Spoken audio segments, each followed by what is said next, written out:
Bismillahirrahmanirrahim. Assalamualaikum warahmatullahi wabarakatuh. Salam sejahtera dan semoga sehat selalu. Kita lanjutkan di pertemuan yang ketiga dalam mata kuliah Manajemen Risiko TI. Ya. Pada pertemuan yang ketiga ini kita akan membahas terkait dengan manajemen waktu atau project time management. Ya, saya langsung. Pentingnya suatu jadwal project. Ya. Manajer sering menyebut bahwa menyelesaikan suatu proyek secara tepat waktu itu sebagai salah satu tantangan terbesar untuk mereka. Ya.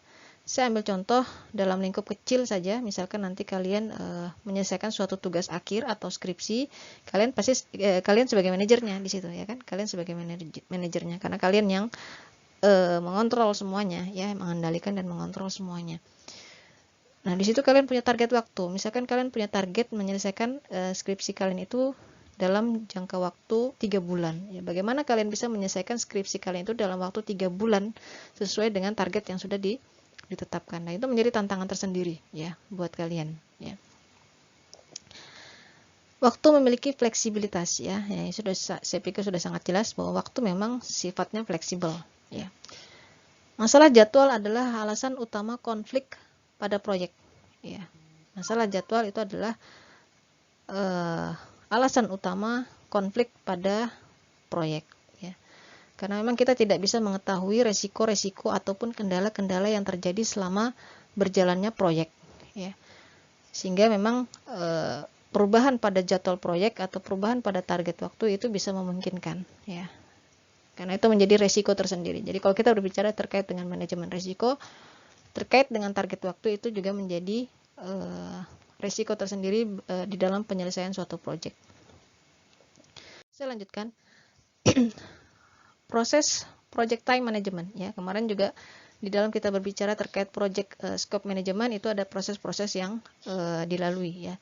Kemudian di dalam project time management ini juga ada 6 proses yang dilakukan ya. Kita akan bahas satu persatu. Yang pertama yaitu defining activities atau mendefinisikan aktivitas, yaitu mengidentifikasi aktivitas spesifik yang harus dilakukan oleh anggota tim project dan stakeholder untuk menghasilkan output project ya. Jadi pada proses yang pertama ini atau defining activity ini kita mengidentifikasi ya atau mendefinisikan aktivitas kegiatan project secara spesifik ya. Jadi misalkan kita punya tahap yang pertama yaitu tahap inisiasi atau perencanaan. Nah, kemudian di tahap perencanaan itu kita mendetailkan lagi aktivitas spesifiknya apa ya. Misalkan kalau kalian dalam penyelesaian skripsi, aktivitas spesifiknya adalah kalian ingin mengumpulkan data, ya, mengumpulkan data. Dijelaskan pula di situ mengumpulkan data dengan menggunakan metode apa, misalkan metode wawancara. Nah, jelaskan secara spesifik data apa yang kalian ingin kumpulkan, gitu ya. Kemudian untuk di sini dikatakan untuk menghasilkan output project, ya. Nah, kemudian dijelaskan juga di dalam proses ini yaitu outputnya nanti apa, ya. Outputnya yaitu data ya, tapi datanya data apa itu yang harus juga didetailkan ya. Misalkan kalian topik tugas akhirnya adalah misalkan sistem pendukung keputusan untuk penentuan penerima bantuan Raskin, misalkan seperti itu ya. Nah, data yang kalian butuhkan pasti yang pertama-tama adalah kriteria ya, kriteria penerima bantuan Raskin kan seperti itu ya. Nah, nanti outputnya yaitu data kriteria ya. Outputnya adalah data kriteria penerima bantuan Raskin ya. Jika perlu ditambahkan data bobot masing-masing kriterianya ya. Pokoknya intinya apa yang kalian lakukan secara spesifiknya, kemudian output yang kalian dapatkan dari setiap aktivitas itu apa gitu ya. Jadi jangan hanya memiliki aktivitas tapi tidak ada output yang dihasilkan gitu ya. Misalkan saja kalian juga punya suatu kegiatan ya, organisasi, pasti kalian punya output ya, dari kegiatan itu outputnya apa gitu. Kira-kira ilustrasi kecilnya seperti itu. Kemudian proses yang kedua yaitu sequencing activities ya, atau mengurutkan aktivitas ya. Secara definisinya yaitu mengidentifikasi dan mendokumentasikan hubungan antara kegiatan project ya. Jadi setelah kita mengidentifikasi atau mendefinisikan aktivitas, kemudian kita urutkan ya, kita urutkan aktivitasnya ya. Kalau di sini secara pengertiannya atau definisinya yaitu mengidentifikasi dan mendokumentasikan hubungan ya, hubungan atau relasi antara kegiatan project ya. Jadi pada saat kita sudah mendefinisikan aktivitas secara spesifik, kemudian kita lakukan relasi ya. Kita lakukan hubungan antara masing-masing aktivitas tersebut. Sehingga bisa kita ketahui urutan-urutan aktivitasnya ya. Mana yang harus kita lakukan dulu? Misalkan aktivitas B harus dilakukan dulu sampai selesai baru aktivitas misalkan aktivitas A harus dilakukan dulu sampai selesai baru aktivitas B bisa dilakukan. Kemudian aktivitas B bisa dilakukan sampai selesai dulu, kemudian baru aktivitas C bisa dilakukan ya. Atau mungkin bisa dilaksanakan secara bersamaan ya. Itu kita bisa urutkan ya, kira-kira aktivitas mana dulu yang harus diselesaikan. Kemudian estimasi activity resource ya, atau estimating activity resource, yaitu memperkirakan kebutuhan sumber daya ya. Atau secara definisinya di situ yaitu memperkirakan berapa banyak sumber daya yang harus digunakan tim project untuk melakukan aktivitas project ya. Jadi ini memang terstruktur sekali ya. Jadi pada saat kita sudah mendefinisikan aktivitas, kemudian mengurutkan aktivitas, maka kita bisa lakukan perkiraan ya, atau estimasi terkait dengan kebutuhan sumber daya dari tiap-tiap aktivitas gitu ya. Jadi memperkirakan hanya dalam bentuk estimasi ya. Kemudian proses yang berikutnya yaitu estimasi durasi activity ya, atau aktivitas ya, memperkirakan jumlah periode kerja yang dibutuhkan untuk menyelesaikan aktivitas individu ya. Ini juga berupa estimasi ya. Jadi jika pada saat kita sudah mengetahui aktivitas secara spesifik, kemudian urutan-urutannya, kemudian kita bisa mengestimasi kira-kira aktivitas tersebut membutuhkan target waktu berapa lama ya. Misalkan 1 hari, 2 hari, 3 hari dan seterusnya.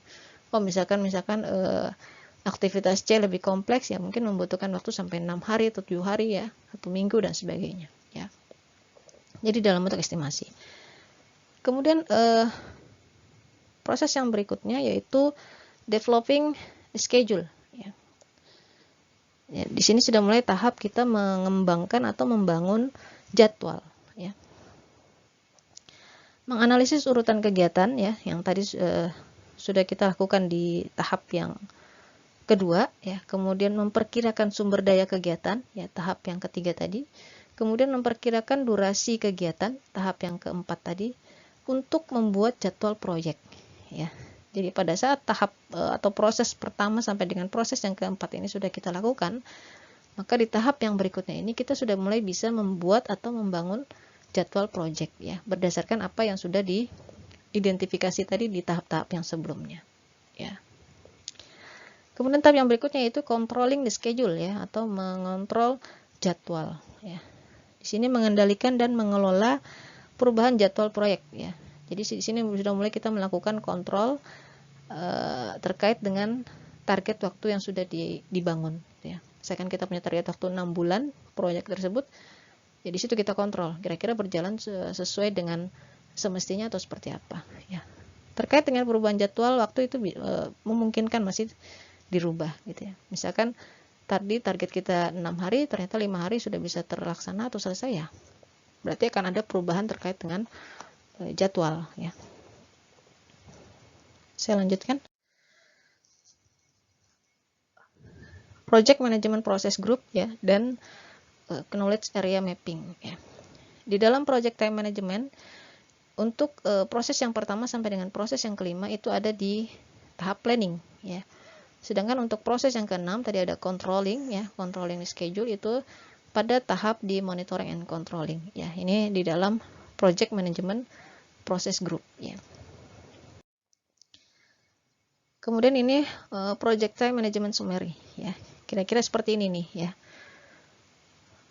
Planning ya, kemudian prosesnya apa, mendefine activity, outputnya apa, yaitu ada list activitiesnya ya, kemudian atribut-atributnya, jika ditambahkan milestone-nya lebih baik lagi gitu ya.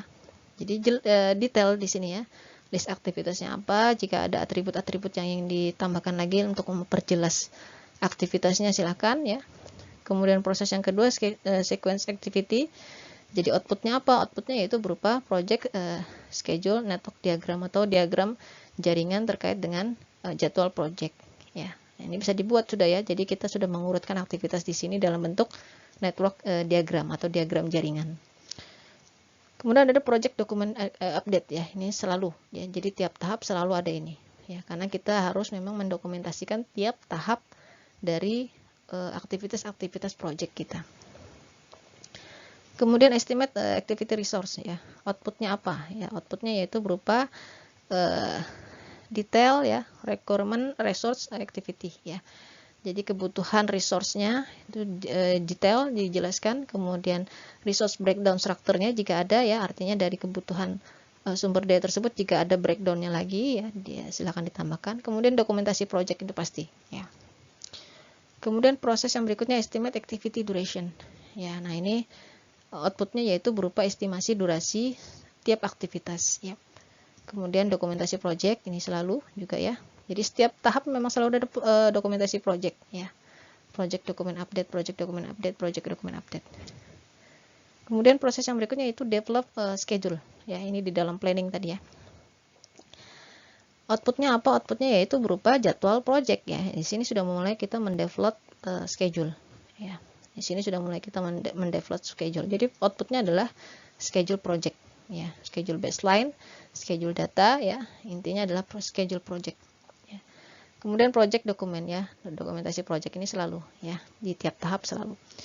Nah, di 5 tahap ini itu ada tadi di tahap planning ya. Kemudian untuk control schedule ini ada di tahap monitoring and controlling. Outputnya berupa apa? Outputnya adalah berupa pengukuran ya, pengukuran terkait dengan performance project ya. Karena di sini kita sudah mulai melakukan kontrol ya, kontrol terkait dengan schedule yang sudah dibuat ya. Kira-kira seperti itu summary-nya atau ringkasan terkait dengan project time management. Jika didetailkan satu persatu ya. Yang pertama defining activities ya. Aktivitas adalah elemen pekerjaan yang biasanya ditemukan di WBS yang memiliki durasi, biaya, dan kebutuhan sumber daya yang diharapkan. Kemudian definisi aktivitas melibatkan pengembangan WBS yang lebih rinci dan penjelasan pendukung untuk memahami semua pekerjaan yang harus dilakukan sehingga dapat dikembangkan perkiraan biaya dan durasi yang realistis. Ya. Jadi ini pendetailan dari WBS yang sudah dikembangkan ya. Daftar dan atribut aktivitas ya. Ini tidak mengikat ya. Jadi mau ditambahkan lagi daftarnya ya silakan ya. Yang penting di dalam suatu daftar dan atribut aktivitas itu ada meliputi nama aktivitasnya apa. Kemudian jika diberikan identitas atau nomor aktivitas itu lebih baik lagi ya. Karena kalau kita udah membuat jadwal misalkan aktivitasnya panjang, kita bisa menuliskan hanya dalam bentuk identitas atau nomor aktivitasnya. Ya. Kemudian penjelasan singkat tentang aktivitasnya atau deskripsi singkat terkait dengan aktivitas. Kemudian tahap yang kedua sequencing activity atau mengurutkan aktivitas tadi ya. Nah ini yaitu melibatkan meninjau kegiatan dan menentukan ketergantungan ya. Nah kalau di pengertian atau definisi awal tadi kan kita menentukan relasi ya atau hubungan antar kegiatan. Jadi yang dimaksud dengan hubungan antar kegiatan itu kita menentukan ketergantungan ya atau dependensi dari tiap-tiap aktivitas. Ya. Apa itu ketergantungan atau hubungan atau dependensi ya atau relasi bisa dikatakan seperti itu juga adalah urutan kegiatan atau tugas proyek. Ya. Harus menentukan ketergantungan untuk menggunakan analisis jalur kritis atau yang dikenal dengan critical path analysis ya. Nah, seperti apa yang dimaksud dengan ketergantungan ya atau dependensinya tersebut ya. Di sini ada contoh ya atau jenis-jenis daripada ketergantungan tugas ya atau tes dependensi type. Nah, ada 4 tipe ya. Yang pertama dependensi dalam hal finish to start ya. Contohnya ya seperti ini penjelasannya yaitu activity B ya atau aktivitas B itu tidak dapat dimulai sampai dengan aktivitas A itu selesai ya. Jadi aktivitas A diselesaikan dulu baru bisa dijalankan aktivitas B. Nah, ini kita sudah mengurutkan kan? Artinya ini selesai dulu baru ke B ya. Nah, ini kita sudah mengurutkan atau yang dikatakan tadi sequencing activity ya. Tapi dalam hal finish to start. Kemudian ada yang katakan start to start, ya, dimana deskripsinya yaitu aktivitas B itu tidak dapat dimulai sampai dengan aktivitas A dimulai. Ya, jadi kalau kita logikakan, ya, atau ilustrasikan, ini bisa berjalan bersama-sama, gitu ya. Tetapi aktivitas B itu tidak bisa kita mulai sampai dengan aktivitas A dimulai juga, gitu ya. Kemudian finish to finish. Nah, ini ya kebalikannya tadi. Yaitu aktivitas B tidak dapat selesai sampai dengan aktivitas A itu juga selesai. Ya. Itu deskripsinya. Kemudian yang terakhir jenisnya yaitu start to finish. Ya, ini kebalikan tadi, finish to start. Di mana aktivitas B tidak dapat selesai sampai dengan aktivitas A dimulai. Gitu, ya. Nah, ini jenis-jenis dependensi atau ketergantungan untuk kita bisa melakukan sequencing activities tadi, ya, atau mengurutkan aktivitas tadi, ya, berdasarkan pada dependensi ini, ya. Lanjutkan. Kemudian network diagram atau diagram jaringan, ya. Tadi kita berbicara terkait dengan diagram jaringan. Diagram jaringan adalah teknik yang disukai, ya, untuk menunjukkan urutan aktivitas. Diagram jaringan adalah tampilan skematis dari hubungan atau urutan aktivitas proyek. Dua format utamanya adalah dalam bentuk diagram panah dan juga dalam bentuk prioritas, ya. Ada contohnya di sini. Nah, ini dalam bentuk panah, ya. Contoh ya, network diagram atau diagram jaringan dalam bentuk panah. Nah, di sini kita bisa lihat, ya. Jadi kalau kita mengartikan, ya, masing-masing panahnya ini, itu diasumsikan misalkan aktivitas A itu membutuhkan waktu 1 hari, ya, untuk durasinya, ya. Jadi aktivitas A membutuhkan durasi selama 1 hari untuk penyelesaiannya. Aktivitas B dibutuhkan durasi selama 2 hari, ya. Aktivitas C membutuhkan durasi selama 3 hari dan seterusnya, ya. Nah, jadi dari sini kita, sudah terbentuk, ya, istilahnya, ya, sudah mendefinisikan aktivitas, yaitu aktivitas A sampai dengan aktivitas J, kemudian sudah ditentukan durasinya, ya, kemudian urutannya juga sudah, ya, di sini, ya. Jadi aktivitas A, aktivitas B, aktivitas C ini berjalan bersamaan, ya, hanya saja durasinya berbeda. Aktivitas A 1 hari selesai, aktivitas B 2 hari selesai, aktivitas C 3 hari selesai, ya. Kemudian urutannya juga sudah ada, ya. Jadi aktivitas A selesai, kemudian dia ke aktivitas D, ya. Aktivitas B selesai, kemudian dia ke aktivitas E dan ke aktivitas F. Ya, ini maksudnya kita membuat suatu diagram jaringan, ya, terkait dengan proses-proses di dalam project time management tadi, ya. Kira-kira seperti itu, ya, ilustrasinya. Saya lanjutkan. Nah, ini hanya tambahan, ya, tambahan terkait dengan diagram jaringan dengan menggunakan panah tadi, ya. Saya lanjutkan saja, nanti bisa dibaca untuk ini. Kemudian yang ketiga yaitu mengestimasi activity resource, ya. Sebelum memperkirakan durasi aktivitas harus memiliki gagasan yang baik tentang kuantitas dan jenis sumber daya yang akan ditugaskan untuk setiap aktivitas, ya. Yang dimaksud dengan sumber daya di sini bisa dalam bentuk orang, ya, kemudian peralatan atau alat, ya, dan juga bahan, ya. Yang dimaksud sumber daya di sini. Jadi misalkan suatu aktivitas A misalkan itu kira-kira dibutuhkan berapa sumber daya orangnya, ya. Oh, kira-kira 1-2 orang bisa itu. Ya, berarti hanya membutuhkan sekitar 1-2 orang. Kemudian peralatannya, kebutuhan peralatannya juga kebutuhan bahannya. Kemudian pertimbangkan masalah penting dalam memperkirakan sumber daya, ya. Yang pertama, seberapa sulit untuk melakukan aktivitas khusus pada proyek ini. Nah, ini yang perlu kita pertimbangkan di dalam memperkirakan sumber daya. Kemudian bagaimana sejarah organisasi dalam melakukan aktivitas serupa, ya. Jadi misalkan dalam suatu organisasi dia pernah melaksanakan aktivitas serupa, kira-kira kita bisa menjadikan itu sebagai pembanding di dalam kita memperkirakan kebutuhan sumber daya. Kemudian yang ketiga yaitu apakah sumber daya yang dibutuhkan tersedia. Ini juga penting, gitu, ya. Ya, sampai kita buat list sumber dayanya atau kebutuhan resource-nya, tapi ternyata sumber daya atau resource-nya itu sulit dicari, gitu, ya. misalkan apalagi terkait dengan peralatan dan bahan gitu ya. Ini yang menjadi pertimbangan di dalam kita memperkirakan kebutuhan sumber daya. Saya lanjutkan, yaitu yang keempat, activity duration estimate ya, atau mengestimasi durasi aktivitas. Durasi mencakup jumlah waktu aktual yang dikerjakan pada suatu aktivitas ditambah dengan waktu yang telah berlalu. Ya. Kemudian dikatakan upaya, yaitu jumlah hari kerja atau jam kerja yang diperlukan untuk menyelesaikan tugas. Upaya biasanya tidak sama dengan durasi. Ya. Upaya itu kan yang dicapai istilahnya ya. Kalau durasi itu ya yang kita targetkan, istilahnya seperti itu. Kemudian orang yang melakukan pekerjaan itu harus membantu membuat perkiraan dan seorang ahli harus memeriksanya. Ya, ini sebagai tambahan. Kemudian yang kelima, prosesnya yaitu tadi developing the schedule. Nah, di sini sudah mulai tahap kita membangun schedule ya, atau scheduling ya. Menggunakan hasil proses manajemen waktu lainnya untuk menentukan tanggal mulai dan akhir proyek.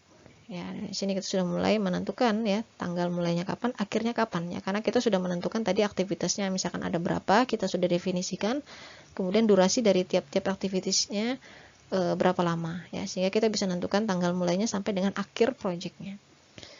Tujuan utamanya adalah untuk membuat jadwal proyek yang realistis yang memberikan dasar untuk memantau kemajuan proyek untuk dimensi waktu proyek ya. Alat dan teknik penting termasuk Gantt chart ya, atau kemudian critical path analysis, kemudian critical change scheduling, dan pertama analisis ya. Yang familiar di telinga kita itu Gantt chart ya, yang sering dipakai ya, atau banyak dipakai.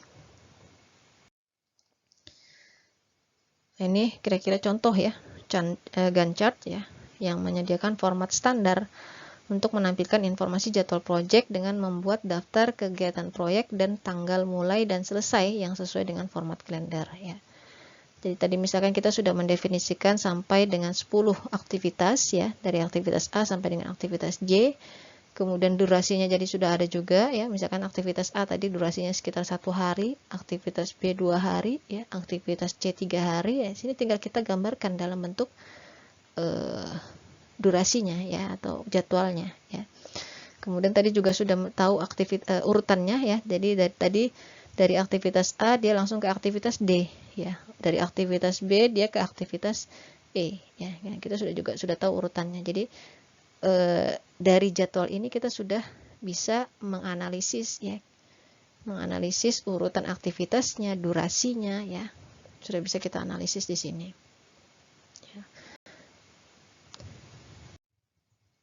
Nah, ini sampel tracking Gantt chart ya, yang lebih detail ya.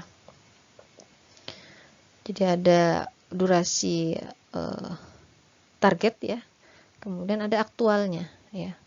Oh, ternyata aktualnya membutuhkan waktu lebih lama daripada yang ditargetkan atau yang direncanakan.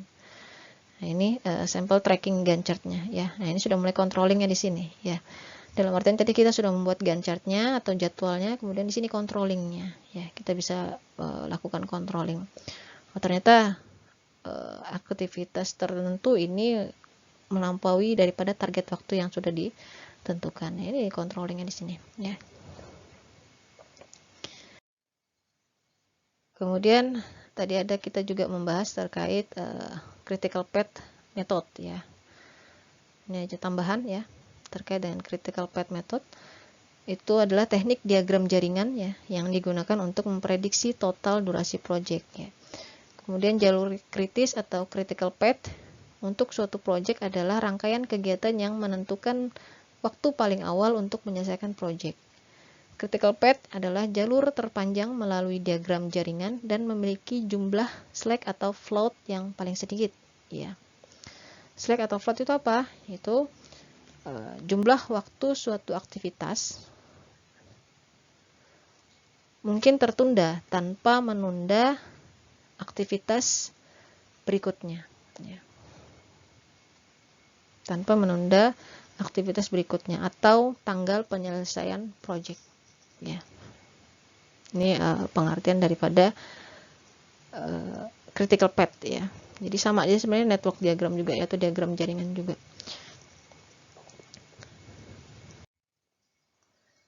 Kemudian menghitung jalur kritis ya, atau menghitung critical path-nya.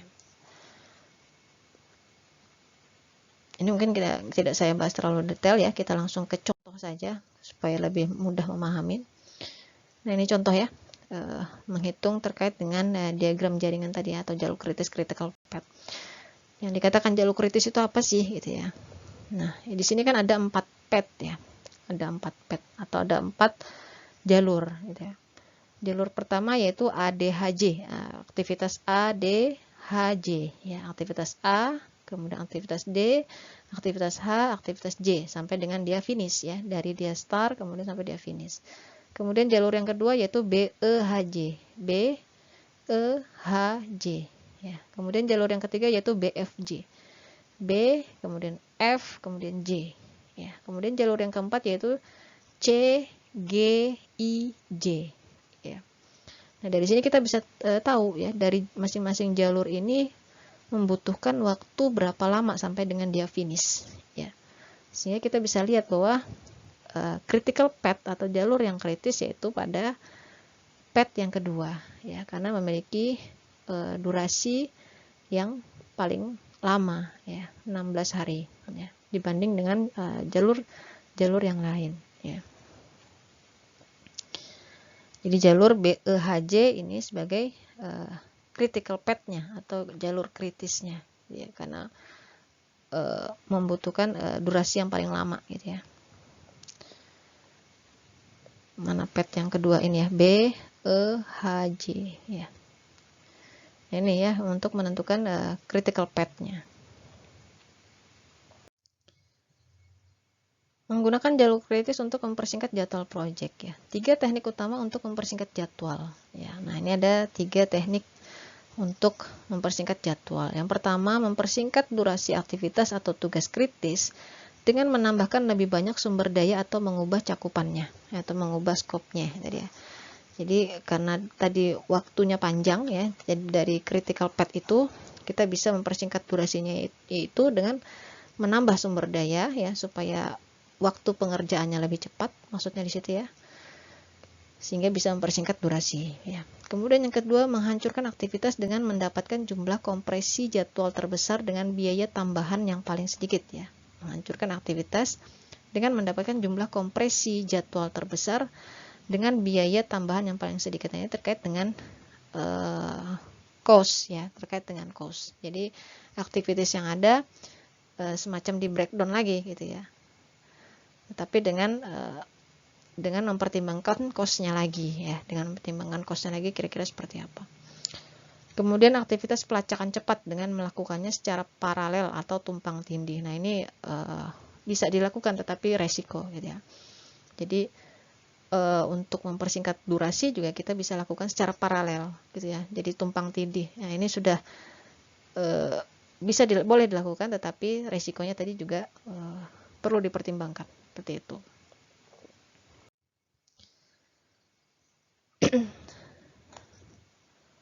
Ini hanya sebagai tambahan ya, silakan nanti dibaca. Kemudian proses yang terakhir yaitu controlling the schedule ya. Tujuannya untuk apa? Tujuan untuk controlling ini yaitu untuk mengetahui status jadwal, faktor-faktor yang mempengaruhi yang menyebabkan perubahan jadwal, kemudian menentukan bahwa jadwal telah berubah dan mengelola perubahan ketika itu terjadi. Ya, tujuan daripada controlling. Alat dan tekniknya apa ya? Yang pertama yaitu berupa laporan kemajuan, kemudian sistem kontrol perubahan jadwal ya, kemudian perangkat lunak manajemen proyek yang bisa digunakan ya, termasuk dengan grafik perbandingan jadwal seperti pelacakan grafik Gantt ya, atau Gantt chart tadi. Kemudian analisis varian ya, seperti menganalisis float dan slack yang tadi kita bahas. Kemudian terkait dengan manajemen kinerjanya ya. Kira-kira alat dan teknik yang bisa digunakan di dalam controlling the schedule ya. Menggunakan software untuk membantu manajemen waktu. Ini sebagai tambahan, nanti silakan dibaca ya. Jadi menggunakan software terkait dengan manajemen waktu ya, termasuk tadi yang sudah kita bahas ya, menggunakan membuat Gantt chart dan sebagainya ya, atau di dalam controllingnya ya. Ini juga ya. Ya, sebagai ringkasan ya, manajemen waktu project ya sering disebut sebagai sumber utama konflik pada proyek, dan sebagian besar proyek TI melebihi perkiraan waktu. Proses utamanya meliputi ada 6 tadi ya, define activity, sequence activity, estimate activity resource, kemudian estimate activity duration, kemudian develop schedule, dan control schedule.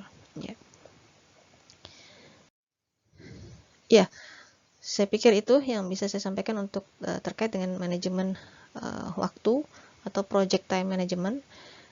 Kita tidak membahas lebih detail ya, sebenarnya kalau dibahas terkait dengan project time management ini panjang gitu ya. Banyak memang kalau kita berbicara manajemen proyek TI itu detailnya banyak, luas ya, tetapi kita tidak membahas terlalu dalam, nanti kita lebih ke manajemen risiko TI ya. Tapi dari sini sudah kita bisa mengilustrasikan ya, atau melogikakan gitu ya, terkait dengan waktu kira-kira resikonya nanti seperti apa gitu. Baik, mungkin ini yang bisa saya sampaikan, mudah-mudahan dapat dipahami. Saya akhiri, sekian dan terima kasih. Assalamualaikum warahmatullahi wabarakatuh.